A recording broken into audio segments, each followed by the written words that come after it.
And welcome back to Proline. I'm Dave Cokin, joined by Jim Feist, direct from Las Vegas. We are going to look at some first-time NFL head coaches for the season. Actually, new head coaches, we'll say, because one of them is not a first-time head coach. Meanwhile, my entire NFL preseason is 4 weeks of plays, plus the Hall of Fame game if I do anything on that. $29. Big play in baseball tonight. Plays every day. Everything for just $29. That's a great deal. I've done well in football in the preseason over the years. It's the time of year where you look for what is, we'll call it separating the wheat from the chaff as far as information is concerned. If you know how to do that, you can get a pretty good edge. The number to call is 1-855-472-2577. Jim, you're on a roll that if it's a small bookmaker, they're in trouble. They might be busted at this point. 14-4 on games of the month and year. Tremendous roll, including Saturday's NL West total of the month. That was a winner on the Giants-Diamondbacks game to go over. 6-5 Arizona with the total 8.5, easy winner.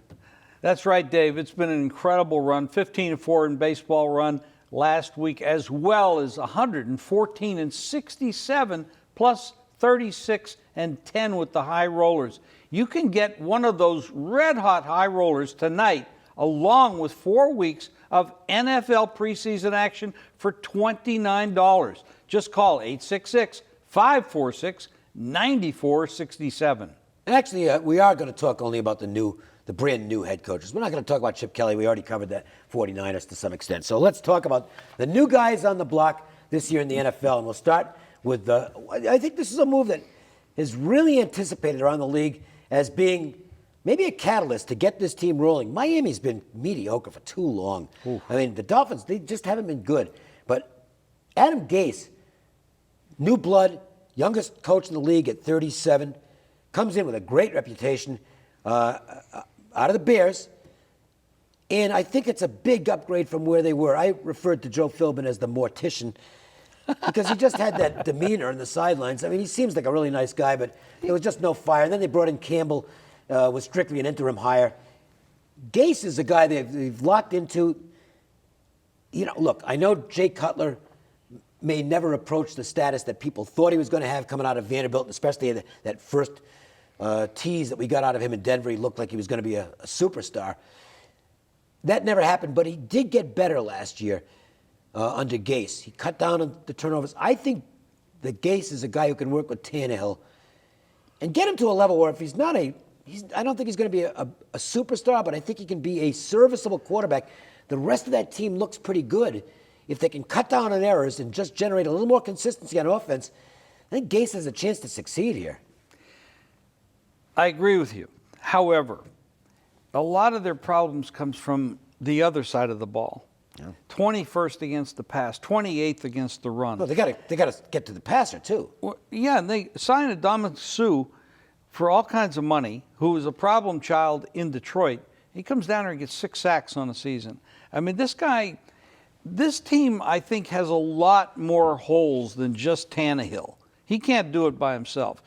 I like Gase, but I think there's a lot more work to do there. I think some of it, though, I really think some of that was, I don't know how to phrase it, bad coaching. I don't think they've been a well-coached team for a while. If this guy is the goods and he's got a good staff around him, that could be just the schemes, the way they approach things, the game planning. They could improve quickly. Okay, well, when you're talking about improving, you start off with your division. Well, there's only one team. To me, there's only one team better than they are. The Jets don't know what they're doing at quarterback. No.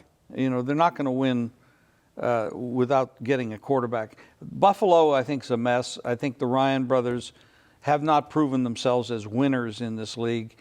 So there's movement there for the Dolphins to squeeze up. You don't know what's going on with New England and Tom Brady, because if Brady does still the miss, best team in the division.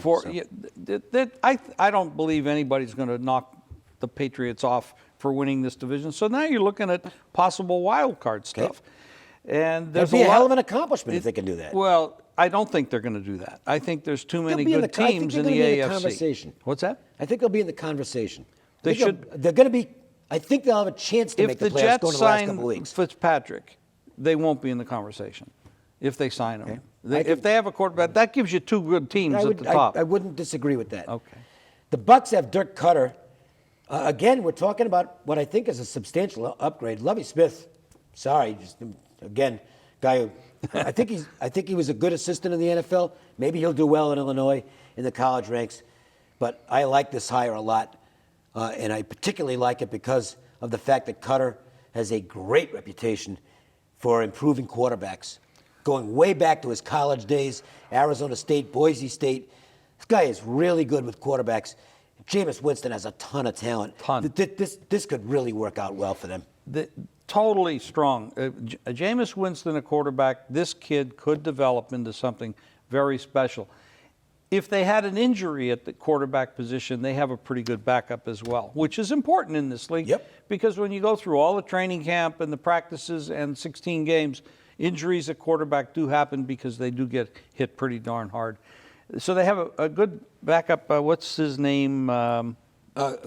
Glennon, which I think this guy could be a starter in the league. A lot of people disagree with me, but that is a very good backup for this team. So if Cutter does the job we all think he's going to be able to do with Glennon or with Winston, they have the other tools. I like this team. I like what they could do, and there's really not that much. Division, their division's weak. Well, Carolina's strong, obviously the best. but the rest of it, oh yeah, you got Breeze is getting old. They don't have much down there. Atlanta has just flubbed the duck the last couple of years. They just haven't produced.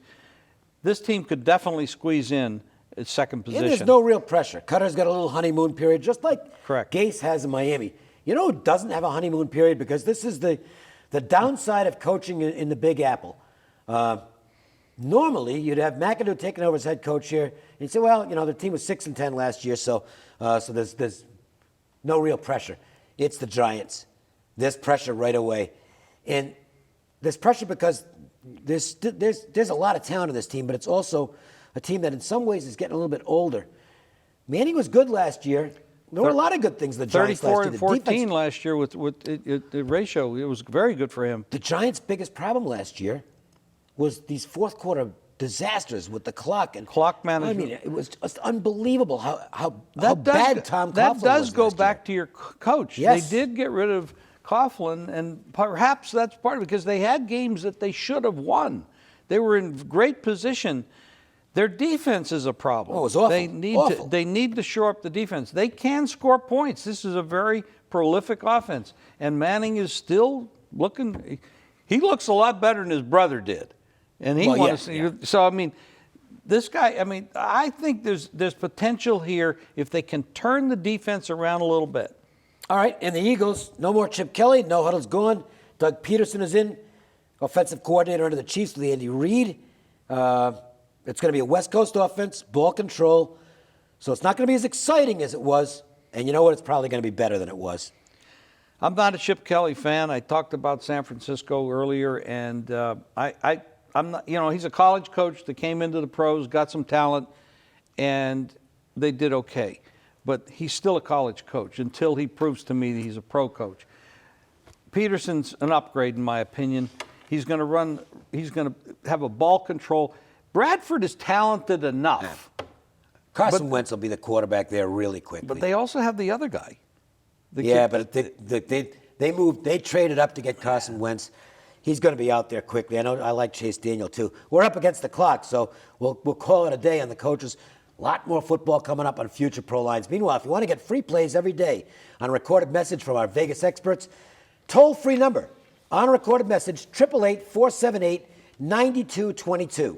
You can also go to ProLineTV.com, click on the subscribe button. You're going to get notifications on new videos. Plus, you'll be sent a code for 7 days of my service absolutely free. That's ProLineTV.com. And as always, thanks for joining us. We will see you next week with another edition of ProLine.